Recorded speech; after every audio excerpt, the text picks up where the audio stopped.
ल हामी ट्रेकिङमा जाँदैछौँ। कहाँ जाँदैछ जेबुल दाइ? छुसाङदेखि हामी ताङबेततिर ट्रेकिङमा झोला बोकेर हिँडिरहौँ। र हाम्रो दाइ यहाँ टक्क भ्लग बनाउँदै हिँड्नु भएको। यति राम्रो छ ठाउँ। ल हेर्न सक्नुहुन्छ तपाईँले यति राम्रो हिमाल देखेको छ।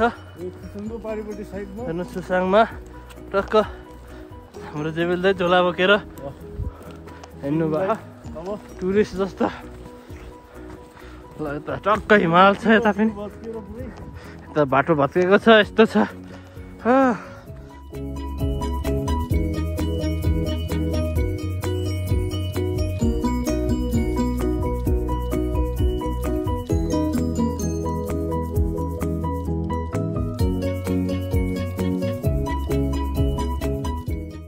ल हामी घिउला डाँडा जाँदैछौँ। सगरमाथा जस्तो डाँडा छ यहाँ माथि। हेर्नु कति टुप्पोमा जाने हो। हेर्नुहोस् हिउँ छ, हामी हिउँ हिँडिरहेका छौँ। हामीसँग हुनुहुन्छ जेबिल दाइ हुनुहुन्छ, ठ्याक्क मेसिन बोकेर अघि अघि हिँड्न।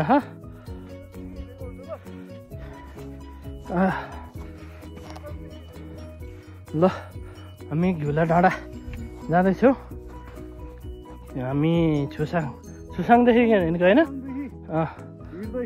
ल दाइले मेसिन बोक्दै हुनुहुन्छ, झोला मेसिन बोकेर यस्तो हिउँको बाटोमा माथि टपमा घिउला डाँडा जाँदैछौँ। अझै 2 घन्टा लाग्छ होला।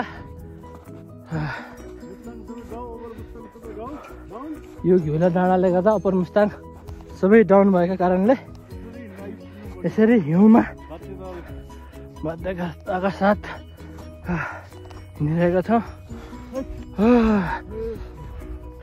ल दाइ के भन्नु छ भन्नु त? के भन्ने अब यस्तै बिहाल छ। के गर्ने अब आज छुसाङदेखि आइपुगेको। छुसाङबाट हिँड्दा अझ 2 घन्टा बाँकी।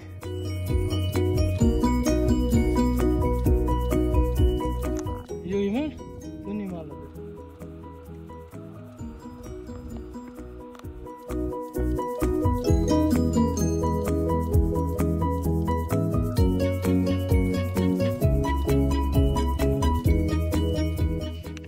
ल यस्तो हिउँमा छौँ, तपाईँ देख्न सक्नुहुन्छ।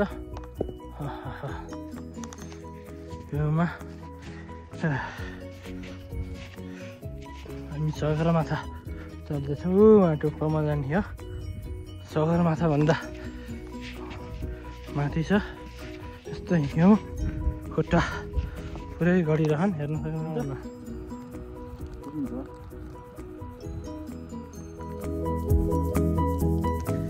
घिउला डाँडा जाँदैछौँ। यस्तो हिउँ छ, हेर्नुहोस् खुट्टा गर्ने। 6 बजेदेखि हिँडेको 4 बज्न लागिसक्यो। अझै 1.5 घन्टा जति छ होला। ल हामी ट्रेकिङ हिँडेको छौँ।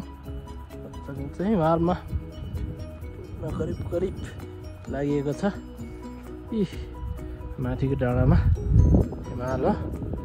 माथि साथीहरू वहाँ पुगिसक्यो। म पछाडि छु, हिँड्न नसकेर।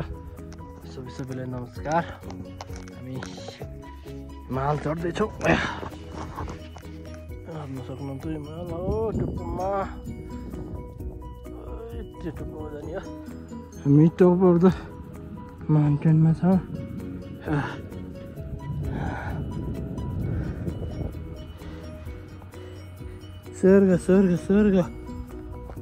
स्वर्गमा आएको छ। स्वर्ग यो ठाउँलाई स्वर्ग भन्छन्। स्वर्ग टप अफ द माउन्टेन।